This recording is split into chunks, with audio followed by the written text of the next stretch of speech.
So guys, welcome back to another video. ഞാൻ ഇതിന് മുന്നൊരു video ചെയ്തിരുന്നു, ലിങ്ക്ഡിനിലോ പ്രൊഫൈൽ എങ്ങനെ ഒപ്റ്റിമൈസേഷൻ ചെയ്യാമെന്നൊക്കെ പറഞ്ഞിട്ട്. പ്രൊഫൈൽ പിക്ചർ, കവർ പിക്ക്, ഇങ്ങനത്തെ കാര്യങ്ങളൊക്കെ ആഡ് ചെയ്യുന്നതിനെ പറ്റിയിട്ട് ഞാനൊരു വീഡിയോ ചെയ്തിരുന്നു. സോ അതിന് നല്ല റെസ്പോൺസാണ് കിട്ടിയത്, ഒരുപാട് വ്യൂസും കാര്യങ്ങളും വന്നിട്ടുണ്ടായിരുന്നു. സോ ഈ വീഡിയോയിൽ പറയാൻ പോകുന്നത് എന്താണെന്ന് വെച്ചാൽ, നമ്മളൊരു കമ്പനിക്ക് ബ്ലാക്ക് ലിസ്റ്റ് ചെയ്യാൻ പറ്റും. ചില ആളുകൾക്കുള്ള സംശയമാണ്, നമ്മളൊരു കമ്പനിയിലേക്ക് അപ്ലൈ ചെയ്ത് കഴിഞ്ഞാൽ ചിലപ്പോൾ അവിടെ നിന്ന് വിളിയും അതുപോലെ എന്തെങ്കിലും റെസ്പോൺസ് ഒന്നും കിട്ടാതിരിക്കുമ്പോൾ ആ കമ്പനി നമ്മൾ ബ്ലാക്ക് ലിസ്റ്റ് ചെയ്താണോ, ആ കമ്പനി നമ്മളെ ബ്ലാക്ക് ലിസ്റ്റ് ചെയ്യാൻ ചാൻസ് ഉണ്ടോ, അല്ലെങ്കിൽ ഒരു കമ്പനിക്ക് നിങ്ങളെ ബ്ലാക്ക് ലിസ്റ്റ് ചെയ്യാൻ പറ്റുമോ എന്നുള്ളതാണ്.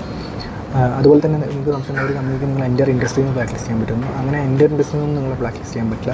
പക്ഷേ പെർട്ടിക്കുലർ കമ്പനീസ് അവരുടെ ഡാറ്റാബേസിൽ സ്റ്റോർ ചെയ്യും ഈ അപ്ലൈ ചെയ്യുന്ന, ഇൻ്റർവ്യൂ എടുക്കുന്ന എംപ്ലോയീസിനെ ചില ആളുകളുടെ ചില പ്രശ്നങ്ങൾ കാരണം അവരെ ബ്ലാക്ക് ലിസ്റ്റ് ചെയ്ത് വെക്കും. പിന്നീട് ചിലപ്പോൾ നിങ്ങൾക്ക് ആ കമ്പനിയിലേക്ക് എൻട്രൻസോ അല്ലെങ്കിൽ പിന്നെ ഒരു ഇൻ്റർവ്യൂ അറ്റൻഡ് ചെയ്യാനൊന്നും പറ്റില്ല.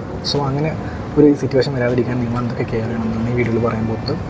സോ ഈ പോയിൻറ്റ്സും ഡീറ്റെയിൽസും കാര്യങ്ങളൊക്കെ ഒരു HR-ൻ്റെ എക്സ്പീരിയൻസിൽ നിന്ന് കിട്ടിയ കാര്യങ്ങളാണ്. സോ വീഡിയോ മുഴുവനായിട്ട് കാണാൻ നിങ്ങൾക്ക് യൂസ്ഫുൾ ആയിരിക്കും. സോ വീഡിയോയിലോട്ട് തുടങ്ങി. ഒന്നാമത്തെ കാരണം എന്ന് വെച്ചാൽ, ഒരു കമ്പനി നിങ്ങൾ ബ്ലാക്ക് ലിസ്റ്റ് ചെയ്യണമെങ്കിൽ നിങ്ങൾ ആ കമ്പനിയുടെ ഓഫർ ലെറ്റർ ഡിക്ലൈൻ ചെയ്യുന്നത്, എന്തെങ്കിലും റീസൺ പറഞ്ഞിട്ട് നിങ്ങൾ ആ കമ്പനിയുടെ ഓഫർ ലെറ്റർ ഡിക്ലൈൻ ചെയ്യുക. അതും ലാസ്റ്റ് മൊമെൻറ്റിലൊക്കെ നിങ്ങൾ ഓഫർ ലെറ്റർ ഡിക്ലൈൻ ചെയ്യുകയാണെങ്കിൽ ആ കമ്പനി പിന്നീട് നിങ്ങൾക്കൊരു ഇൻ്റർവ്യൂ തരാനോ ഒരു ചാൻസ് തരാനോ എടുക്കില്ല. ചിലപ്പോൾ കമ്പനി നിങ്ങളെ ബ്ലാക്ക് ലിസ്റ്റ് ചെയ്യാൻ സാധ്യത.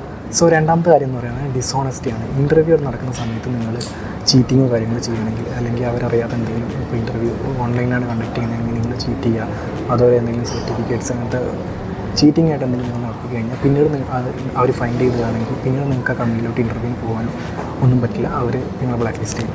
സോ മൂന്നാമത്തെ കാരണം എന്ന് പറഞ്ഞാൽ, നിങ്ങളെ ബാക്ക്ഗ്രൗണ്ട് ചെക്ക് നോക്കിയിട്ടാണ്, ബാക്ക്ഗ്രൗണ്ട് ചെക്ക് ചെയ്തിട്ടാണ് നിങ്ങളുടെ പേരിൽ ക്രിമിനൽ കേസോ അല്ലെങ്കിൽ എന്തെങ്കിലും പ്രശ്നങ്ങളോ ഒക്കെ രജിസ്റ്റർ ആയിട്ട് അല്ലെങ്കിൽ സോൾവ് ആയിട്ടുള്ള എന്തെങ്കിലും കേസോ കാര്യങ്ങളുണ്ടെങ്കിൽ നിങ്ങളെ കമ്പനീസ് ബ്ലാക്ക് ലിസ്റ്റ് ചെയ്യും. സോ അതൊരു റീസണാണ്. നാലാമത്തെ കാരണം എന്ന് പറയുന്നത്, നിങ്ങൾ ഇൻ്റർവ്യൂവിൽ മോശം ബിഹേവിയർ ചെയ്യുന്നതാണ്.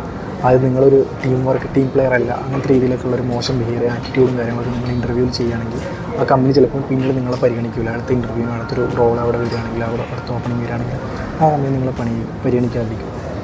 സോ അത് നിങ്ങൾ ഇൻ്റർവ്യൂ നടത്തുന്ന സമയത്ത് കാര്യങ്ങളൊക്കെ ശ്രദ്ധിക്കണം. പിന്നെ നിങ്ങൾ ഒരു കമ്പനിയിൽ പ്രോപ്പർ റെസിഗ്നേഷൻ ലെറ്ററോ കാര്യങ്ങളൊന്നും ചെയ്യാതെ കമ്പനിയിൽ നിന്ന് മുങ്ങുന്നൊരു അവസ്ഥ ഉണ്ടാകും. അതായത് നിങ്ങൾ ആ കമ്പനിയോടൊന്നും പറയാതെ നിങ്ങൾ ആ കമ്പനിയിൽ നിന്ന് റിസൈൻ ചെയ്ത് പോകും.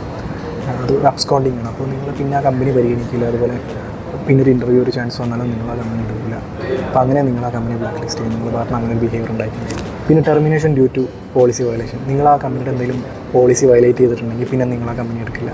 നിങ്ങളെ കമ്പനിയിൽ ആരോടെയും മോശമായി ബിഹേവ് ചെയ്യുക, നിങ്ങളുടെ ബിഹേവിയർ കമ്പനിയുടെ മോശമാണെങ്കിൽ ആ കമ്പനി നിങ്ങൾ ടെർമിനേറ്റ് ചെയ്തിട്ടുണ്ടെങ്കിൽ പിന്നെ ആ കമ്പനിയിലോട്ട് നിങ്ങൾ എടുക്കില്ല. ആ കമ്പനി നിങ്ങൾ ബ്ലാക്ക് ലിസ്റ്റ് ചെയ്യും. ഇനി ഓപ്പണിംഗ് ഉണ്ടെങ്കിൽ പോലും നിങ്ങളെ കമ്പനി പരിഗണിക്കില്ല. സോ പിന്നെയുള്ള കാര്യം എന്ന് പറയുന്നത്, നിങ്ങൾ പെർഫോമൻസ് റിലേറ്റഡ് ടെർമിനേഷൻ നടത്തിയാലാണ്. അപ്പോൾ നിങ്ങൾ പെർഫോമൻസ് പോരാന്ന് പറഞ്ഞിട്ട് നിങ്ങളൊരു കമ്പനി ടെർമിനേറ്റ് ചെയ്യുന്നുണ്ടെങ്കിൽ പിന്നെ ആ കമ്പനി നിങ്ങൾ എടുക്കാൻ കുറച്ച് ബുദ്ധിമുട്ടായിരിക്കും. അവർ നിങ്ങളെ ബ്ലാക്ക് ലിസ്റ്റ് ചെയ്യാൻ ചാൻസ് ഉണ്ട്. സോ ഇത്രയും കാര്യങ്ങൾ ശ്രദ്ധിക്കുക. ഒരു കമ്പനിയായിട്ട് ഇമ്പ്രൂവ് ചെയ്യുമ്പോൾ നന്നായി ബിഹേവ് ചെയ്യുക, അതുപോലെ കമ്പനിയിൽ വർക്ക് ചെയ്യുന്ന നന്നായി ബിഹേവ് ചെയ്യുക. സോ നിങ്ങളുടെ ഫ്യൂച്ചറിനെ നന്നായി ബാധിക്കും, ഇൻ്റർവ്യൂവിനെ നന്നായി ബാധിക്കും. സോ ഇത്രയുള്ള വീഡിയോ ഹെൽപ്ഫുൾ ആണ്. ലൈക്ക് ചെയ്യുക, ഷെയർ ചെയ്യുക. Thanks for watching.